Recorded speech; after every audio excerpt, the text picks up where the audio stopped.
Plato depreciated the notion that music was intended solely to create cheerful and agreeable emotions, maintaining rather that it should inculcate a love of all that is noble and hatred of all that is mean, and that nothing could more strongly influence man's innermost feelings than melody and rhythm. Firmly convinced of this, he agreed with Damon of Athens, the musical instructor of Socrates, that the introduction of a new and presumably enervating scale would endanger the future of a whole nation, and that it was not possible to alter a key without shaking the very foundations of the state. Melody and rhythm most definitely influence our innermost feelings. How many times have you heard a piece of music you just had to dance to? How many times have you heard a piece of music you just had to cry to? The human hearing range is typically stated as 20 Hz to 20 kHz, so when we anchor our instruments tuning into either 432 Hz or 440 Hz, we aren't just affecting that minuscule 8 Hz discrepancy, but all the other notes within the tuning and their respective overtones. In this particular video, we're concerned with frequency, which in physics is the term for the number of cycles in a wave per second. For example, 1 cycle per second equals 1 Hz, the measurement by which we measure frequency.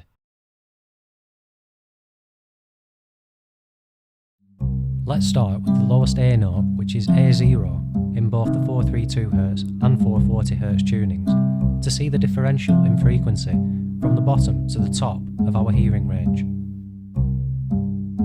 Okay, so initially we have started to see an increase in the gap in frequency as we climb our audio range. This means when we are tuned into 440 Hz, we are missing natural resonance with the principles embedded within the 432 Hz pattern.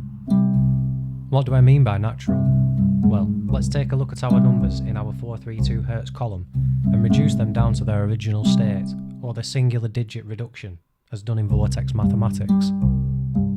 Each and every A note, from the 0 octave up to the 9th octave, all reduces down to the number 9. Now Nikola Tesla was big on the numbers 3, 6 and 9, and vortex mathematics perhaps reveals to us why. But before we do, let's reduce our 440 Hz results to their singular digits to see what numbers are produced.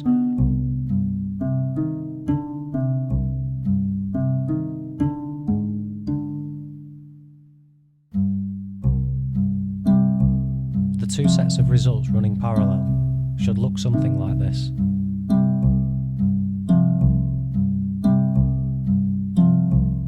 So from a vortex mathematics standpoint, we can see maybe why the 432 Hz frequency feels better than something tuned into 440 Hz, because we can clearly see the evidence of harmony within the results given from 432 Hz, consistently displaying 9s all the way up. 440 Hz, however, is producing something else, and we're going to need a closer look at some vortex math to see what that is. Now I recommend that you, the viewer, will conduct your own research into the subject. I'm only reporting my findings.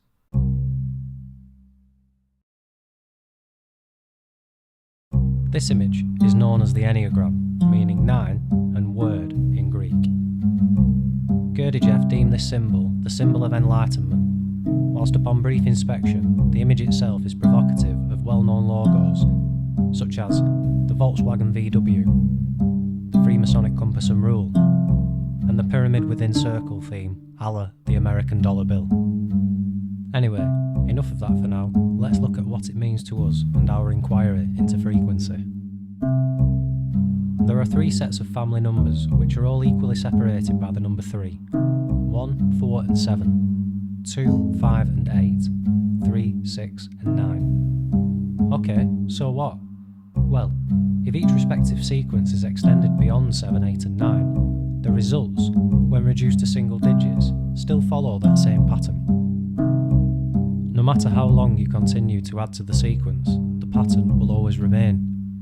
The whole numerical system seems to stem from the numbers 1 to 9, broken up into 3 triangles of 3 numbers, and this is only just one function of this intriguing configuration.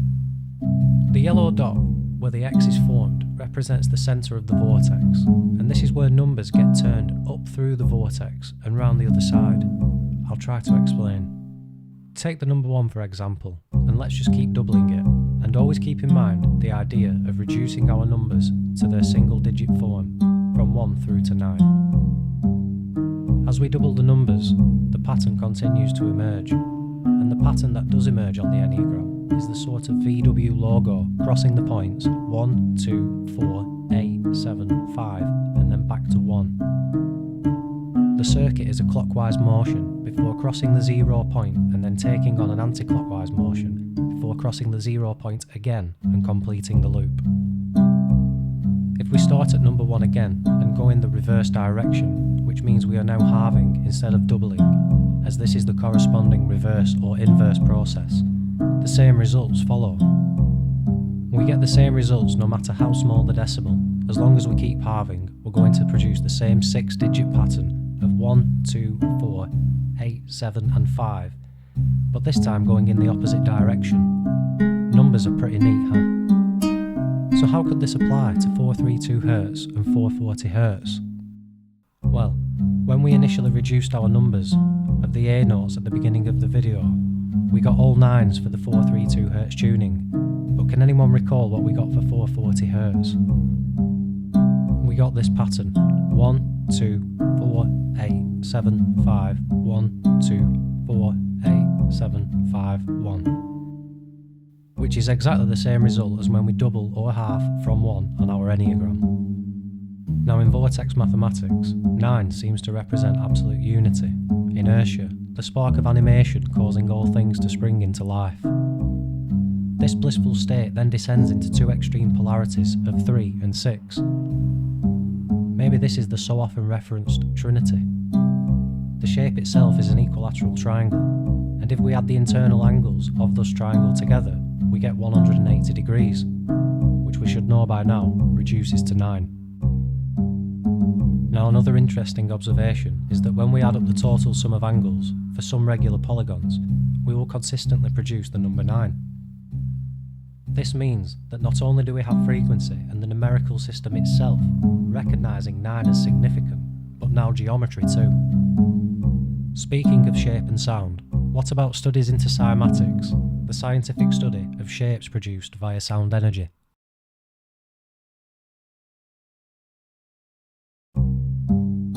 The above image shows the same sample of water being exposed to two different frequencies, 432 Hz and 440 Hz. The image on the left is considerably clearer than its counterpart on the right. The detail of the star shape is so much more defined than the shape created at 440 Hz. It seems implausible perhaps that the minuscule 8 Hz discrepancy between 440 and 432 could be able to create such a haziness or unclarity. Don't get me wrong, the outline and the form of the shape at 440 Hz are still clearly detectable, but as far as definition or symmetry are concerned, we aren't experiencing the same harmony as when the water is being exposed to a 432 Hz frequency. Allow me to use this analogy. The fire ant is well known for its ability to team up with other members of its species in order to overcome obstacles. One ant alone cannot and will not cross any significant body of water, but when a group of thousands of fire ants combine, this is precisely what they do. They assemble in a way that represents a similar kind of harmony to our water at 432 Hz, each ant with its own role to play in the larger scheme of things. Each ant knows its place and recognises its function within the bigger framework. If one ant decides not to resonate in harmony with the others, they would end up putting themselves individually at jeopardy, but also the whole unit. This is similar to what we see in cymatic experiments with Chladni plates. Some frequencies, and particularly ones that reduce to 9, create sharp, detailed geometries in the soul, whereas a frequency, perhaps such as 440 Hz, can seem to lose a few thousand grains in definition, so to speak, and have thus put the shape, in its entirety, in the same jeopardy as the raft of ants. So we do have evidence of number 9 sharing importance in geometry, frequency, and numbers themselves. They're all kind of linked through the concept of 9 too. All things in our existence are interconnected and interweaving. When we have remarkable overlaps in seemingly separate streams of data, we can either call it coincidence or synchronicity.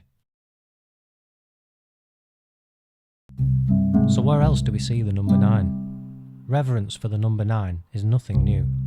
All throughout history, this number has been woven into the mytho-historicity of mankind, taking on all kinds of forms. The Chinese dragon, a symbol of magic and power. There are 9 forms of the dragon, and it is described in terms of its 9 attributes, and it has 9 children. They have 117 scales, 81 yang, 36 yin, all of which reduce to 9. The human gestation or pregnancy period naturally lasts for 9 months. The Ennead, group of 9 Egyptian deities who judge whether Horus or Set should inherit Egypt. Norse mythology, the universe is divided up into 9 worlds, all connected by the world tree, Yggdrasil.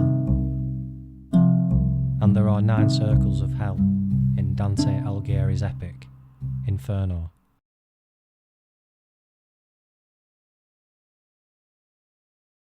What am I extrapolating here?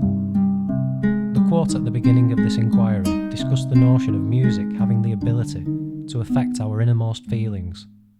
When I was 19, I was in a band with friends for a number of years, so I've made music in various tunings over the years, and even had the opportunity to discuss ideas such as frequency, pitch, different tunings, even the role of music as a successful propaganda tool whilst at university. It is known that experiments on a mass social scale are carried out regularly by governments. It's claimed that the Nazis did display an interest in the potential of altering the tuning standard concerning the A40 to 440 Hz. Interestingly, what we find today is that most industry standard music technology comes with 440 Hz, seemingly embedded as the default setting, so to speak, particularly in Western popular music. There are functions on some pieces of kit where the user may change this A-note's tuning to 432 Hz, but not all instruments or audio equipment allow for this freedom. When investigating Vortex math, I was intrigued to see that the reductions of A tuned at 440 Hz led us to creating the pattern from the Enneagram's doubling circuit of 1, 2, 4, 8, 7, 5, 1, and so on. The Enneagram is actually a 2D version of a torus or donut-shaped energy field, or vortex, hence vortex math. As the image depicts, electromagnetism pulses outwards in a spiralling kind of way, rather like DNA or Fibonacci in nature, around the subject before returning inwards via an opposite spiralling motion that always returns to the centre, where it is then propelled continuously until the being lacks the electromagnetism required to live in this dimension. This continuous pulse may very well be the number 9 itself. We don't know enough to rule out any kind of possibilities, and given the nature of the investigation, I can only say more research to the already growing number of studies will help us see more clearly what nature's relationship to the number 9 truly is. Tesla was evidently a fan of this particular number, and as we've discovered, he wasn't alone in his thinking. For those interested in vortex math and the potentials it holds in relation to the generation of free energy, I recommend materials by Randy Powell and Marco Rodin. The creation of free energy is a subject that has often been attacked or dismissed by the mainstream, and rightly so, given that most of the world's richest companies are oil and gas companies. We live in 2016 and we can Skype anyone, anywhere, anytime. We can fly planes through the sky, but yet we cannot create free energy. Could the introduction of 440 Hz into the mainstream be a device used to create dissonance amongst the masses? As Plato and Damon of Athens suggested, could the inception of a new and presumably enervating scale endanger the future of a whole nation? And could it be possible our small alteration in frequency has shaken the very foundations of the state? Like the organised and mesmerising geometry formed in water at 432 Hz, are humans recognising their role in the grand scheme of life? Or are we being subjected to a frequency that keeps us away from the magnetism of 9 and locked into a doubling circuit of polarisation, falling away from our fellow ants on the raft of life? I'll leave you with this quote. Thanks for watching.